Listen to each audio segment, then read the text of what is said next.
आम अच्छु पात्रपड़ा फुलवाणी रे तो आम जाऊँ नारायणी हिल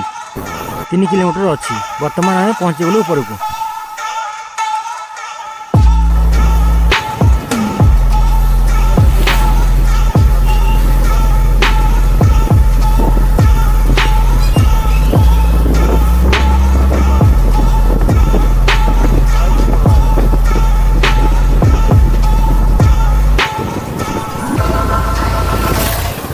हेलो सांग मैंने नमस्कार मुझे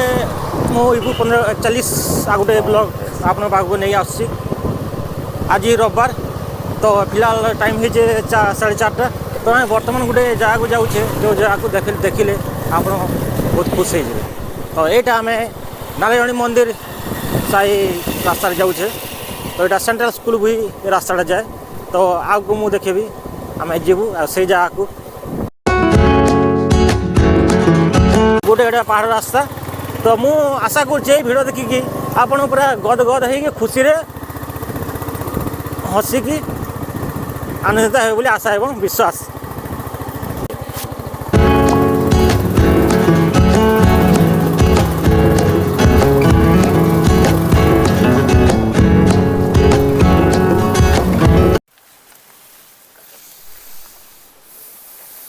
नमस्कार भाई मैंने बर्तमान मुई फुलवाणी यहाँ आमर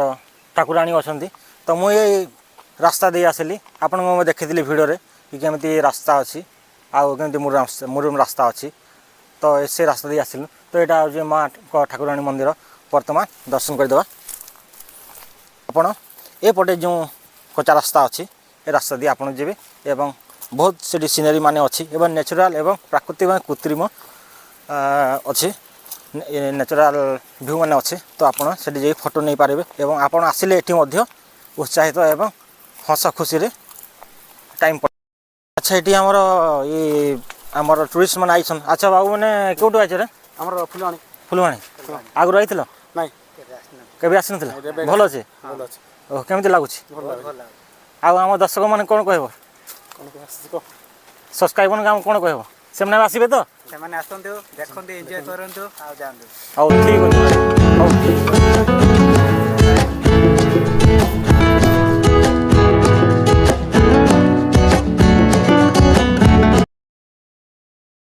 मैंने बर्तमान पहुँची आसली मुझे आप जो जगह देखी कहूली से जगह बर्तमान पहुँची ये आप देखिपे निहती 90% जो फुलवाणी कंधमाल कहे जो जगह आप देखिपे पूरा नजारा देखु डाहाणु पूरा बाम पर्यटन देखु बर्तमान टाइमटा हो 4:50 तो यही नजारा देखु मैंने कुहुड़ी भी धीरे आसला 26 जनवरी 18 तारीख तो मुझे पहुँची जो आपण को आगर देखी जो ये पहाड़ को जीवी बोली तो यहाँ हूँ देखु पूरा डाहाणु बाम देखु पूरा कंधमाल जोटा आम कहे फुलवाणी तो आमर गछ लता पहाड़ पर्वत एवं शांति रे परिपूर्ण सहर हूँ आम कंधमाल आमर कंधमाल तुम कंधमाल समस्त कंधमाल मोर आसिक बहुत खुशी लगे कहीं ये नज़ारा बहुत मस्त अच्छी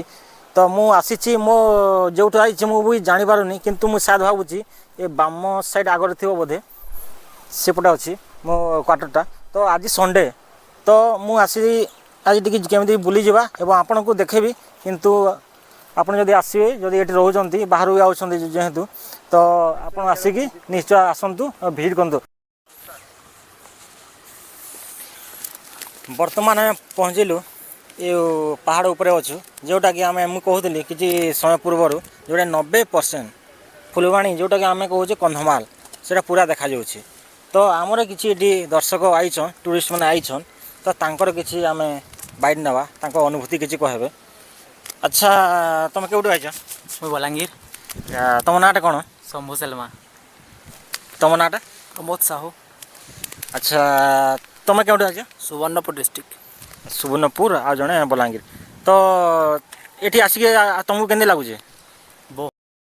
बहुत बढ़िया एटा तो पूरा स्वर्ग है पूरा प्रकृति मते प्रेमी भी मन बहुत लगी प्राउड फील होचे मानकर कंधमाल लागि बोली एटा एक्चुअली प्रकृति प्रेमी मन कले पूरा बहुत बढ़िया जगह है बुलून आउ बोली कर जाउन तापरे से मन को फील लागबा जे एक्चुअली ता जगहटा केनता है ତମକେ हाँ सेंता जेनता ये माने कहले सेंता बहुत व्यूटा बहुत मस्त अच्छे आ जगार परिवेशटा मते बहुत भल लागला आ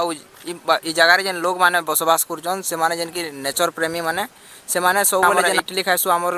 सब जगार जेन खली दोना पॉलिथीन यूज करछन ई जगार पॉलिथीन रो यूजटा कम अच्छे सेति लगी ई एरियाटा हमर मते बहुत पसंद लागला आर समस्ते आसिक ई एरिया के भल कर देखि जिवे बोली कि मुई एटा मतामत देउछे ଏବଂ ବୁଲିକି ଗଲେ ଯେଉଁଟା କହିଥିଲେ ଦେଖିକି ସେମାନେ 90% ଯେଉଁ ଦେଖାଯାଉଛି କନ୍ଧମାଳ ସେମାନେ କହିଲେ ଯେ ଏଇଟା ଭଲ ଲାଗୁଛି କାହିଁକି ଭଲ ଲାଗୁଛି ସଫା ସୁତର ପ୍ଲସ୍ ନ୍ୟାଚୁରାଲ ମସ୍ତ ଅଛି ତ ଭଲ ଲାଗିଲା ମୋତେ ତାଙ୍କ ସହ ମିଶିକିରା ମୁଁ ତ କିଛି ତାଙ୍କୁ ଦେଇପାରିବିନି କିନ୍ତୁ ହ୍ୟାଣ୍ଡସେକ୍ଟା ସିଓର କରିଦେବି ହଉ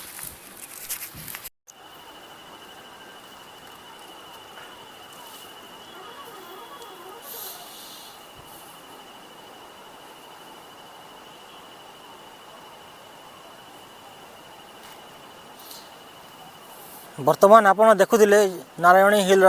ଭିୟୁଟା ତ ଏଇଟା ସନ୍ଧ୍ୟା 6:30 ତ ଏହି ସମୟରେ ବର୍ତ୍ତମାନ ଚାରିର ଅନ୍ଧାର ହେଇଗଲାଣି ଏବଂ ସୂର୍ଯ୍ୟ ବି ଅସ୍ତ ହେଇଗଲାଣି ତ ଏଇଠି ଆପଣ ଦେଖିପାରୁଥିବେ ଏ ଟାଉନ୍ ଯାକ ପୁରା ଲାଇଟ୍ ପୁରା ଲାଗିଛି ଆଉ ଆମର ଜଙ୍ଗଲ ଭିୟୁଟା ବି କେମିତି ଅଛି ତ ମୁଁ ଆଶା କରିବି ଏ ନାରାୟଣୀ ହିଲ୍କୁ ଆପଣ ଆସିକି ଆନନ୍ଦ ନିଅନ୍ତୁ ଏବଂ ଖୁସି ଅନୁଭବ କରନ୍ତୁ ଦେଖିପାରୁଥିଲେ ବର୍ତ୍ତମାନ ତ ମୁଁ ଏବେ 6:30 ହେଲା ତ ମୁଁ ପଡ଼ୁଛି ତ ଆଗାମୀ ଆଉ ଗୋଟେ ଭଲ ଭିଡ଼ିଓରେ ନେଇକି ଆସିବି ଆପଣମାନଙ୍କୁ ବର୍ତ୍ତମାନ ଆମେ ଏ ଜାଗା ପାଇଁ ଟାଟା ବାଏ ବାଏ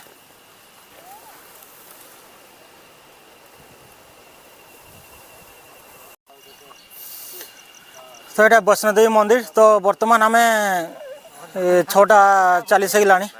ତ ଏଇଟା ହେଇଗଲାଣି ତ କିଛି ଦେଖାଯାଉନି ତ ବର୍ତ୍ତମାନ ଆମେ ତଳୁ ଉପରକୁ ଆସିଲୁ ତ ଏଇଟା ଆମର ଗାଡ଼ି ଷ୍ଟାର୍ଟ ହେଲା ହଉ ବର୍ତ୍ତମାନ ଭାଇମାନେ ଚାଲିଲେ ଆମେ ବି ଆମର ଗାଡ଼ିଟା ଷ୍ଟାର୍ଟ ହେବା ତ ଆମେ ପଲାମୁ